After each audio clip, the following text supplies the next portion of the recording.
ఎడారిలో సెలయేర్లు డిసెంబర్ 17వ తేదీ కొరకు వ్రాయబడిన ఈ భాగాన్ని మీకు చదివి వినిపిస్తున్నది సహోదరుడు పాల్ సుందరం.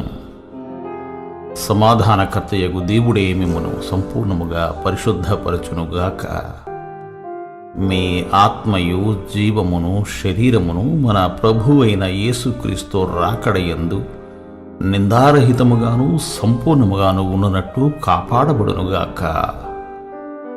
మిమ్మును పిలుచువాడు నమ్మకమైన వాడు గనుక అలాగు చేయును.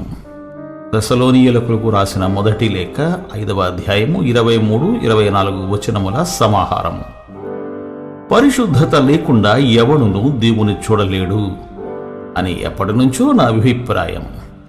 నేను ఈ దారిలో నాతో పరిచయమున్న వాళ్ళందరినీ ఇలాగే చెయ్యమని చెబుతూ ఉండేవాణ్ణి.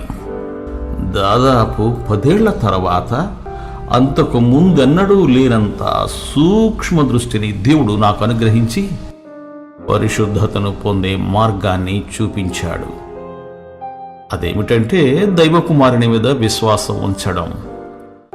వెంటనే అందరికీ ప్రకటించాను. మనం పాపము నుండి విడిపించబడడం, పరిశుద్ధులు కావడం విశ్వాసం మూలంగానే. దీన్ని నేను ఇంట బయట మాట్లాడేటప్పుడు రాతల ద్వారాను నొక్కి వక్కాణించాను. 1000 విధాలైన రుజువులతో దేవుడు దీన్ని నిరూపించాడు. గత 30 సంవత్సరాలుగా ఈ విషయాన్ని ప్రకటిస్తున్నాను. దేవుడు నా పనిని నిర్ధారిస్తున్నాడు. 1771వ సంవత్సరంలో ఈ మాటలన్నది జాన్ వెస్లీ అనే భక్తుడు. యేసును నేను ఎరుగుదును, నా ఆత్మకి ఆయన ప్రియుడు. అయితే నా లోపలున్నదేదో ఒకటి నన్ను మంచిగా ఓర్పుతో దయతో ప్రవర్తించనీయడం లేదు. దాన్ని అణిచిపెట్టాలని ఎంతో ప్రయత్నించాను, సాధ్యపడలేదు. సహాయం చేయమని యేసుని అడిగాను. నా చిత్తాన్ని ఆయనకు అప్పగించినప్పుడు ఆయన నా హృదయంలోకి వచ్చాడు. నా ఓర్పుకి, మంచితనానికి, కరుణా స్వభావానికి అడ్డుపడే దాన్నంతటినీ తీసేశాడు. ఆ పైన ఆయన తలుపు మూసేశాడు. హఠాత్తుగా ఒక చెయ్యి నా నుదుటి మీద పడింది. దానిలో బలం ఉంది. అది క్రోధపూరితమైనది కాదు, ప్రేమహస్తం. బాహ్యంగా కాదు, ఆంతర్యంలో అది నన్ను స్పృశించింది.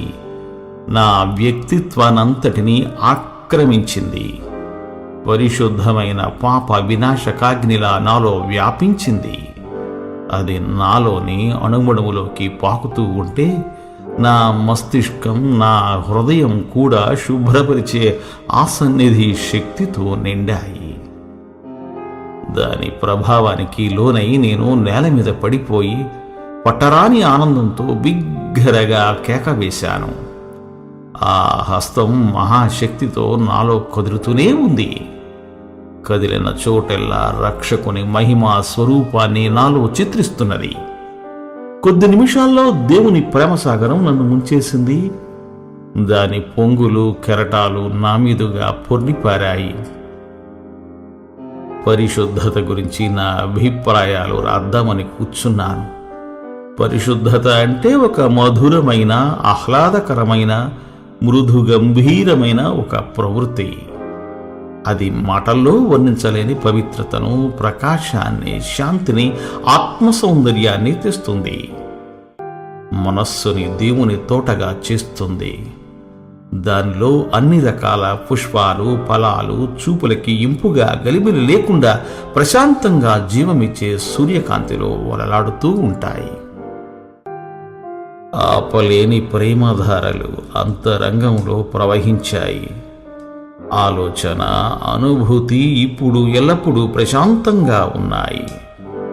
పాప శక్తి నుండి విముక్తి, సంపూర్ణ విమోచన నాకున్నాయి. దేవుడు మిమ్ము దీవించుగాక. ఆమెన్. ఆమెన్.